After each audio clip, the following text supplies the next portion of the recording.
আসসালামু আলাইকুম। আশা করছি সকলে ভালো আছেন।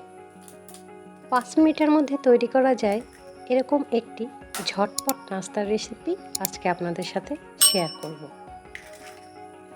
এজন্য লাগবে ২টো ডিম আর ১ টেবিল চামচ চিনি। বুঝতেই পারছেন আমি কি বানানোর কথা বলছি। ডিম এবং পাউরুটি দিয়ে যতগুলো নাস্তার রেসিপি তৈরি করা যায় তার মধ্যে এই রেসিপিটি হচ্ছে সবচাইতে সহজ এবং সুস্বাদু একটি রেসিপি। এর জন্য প্রথমে 2টি ডিম ভেঙে নিতে হবে।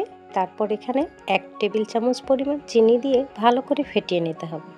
তারপরে ব্রেডের পিসগুলো এর মধ্যে ডিপ করে তেলের মধ্যে ছেড়ে দিয়ে ভালো করে ভেজে নিলেই তৈরি হয়ে যাবে আমাদের সকলের প্রিয় একটি খাবার, ফ্রেঞ্চ টোস্ট। এটা ছোট থেকে বড় সকলেরই খুব প্রিয় একটি খাবার। অনেকে একে ডিম টোস্ট কিংবা ব্রেড টোস্টও বলে থাকে। খুব সহজেই তৈরি করা যায় এবং একদম ঝামেলাবিহীন একটি রেসিপি বলে এটি আমি প্রায় তৈরি করে থাকি। এটি তৈরি করা যেরকম সহজ আবার একটু ঝামেলাও আছে। এটা খুব অল্প আঁচেই ভাজতে হয়। আঁচ একটু বেশি হলেই সাথে সাথে এটা পুড়ে যায়, আর পুড়ে গেলে এটার টেস্ট একদমই নষ্ট হয়ে যায়।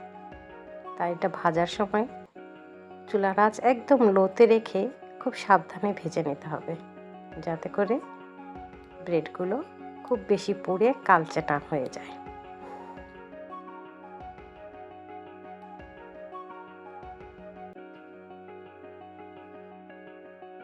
সকালের নাস্তা কিংবা বাচ্চাদের স্কুলের টিফিন অথবা বিকেলের স্ন্যাক্স হিসেবে এই রেসিপিটি আমরা খুব সহজেই তৈরি করতে পারি।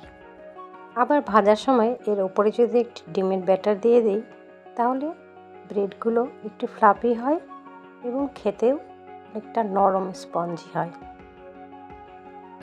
তাই ভাজার সময় ওপরে একটু ডিমের গোলা দিয়ে দেওয়ার চেষ্টা করবেন।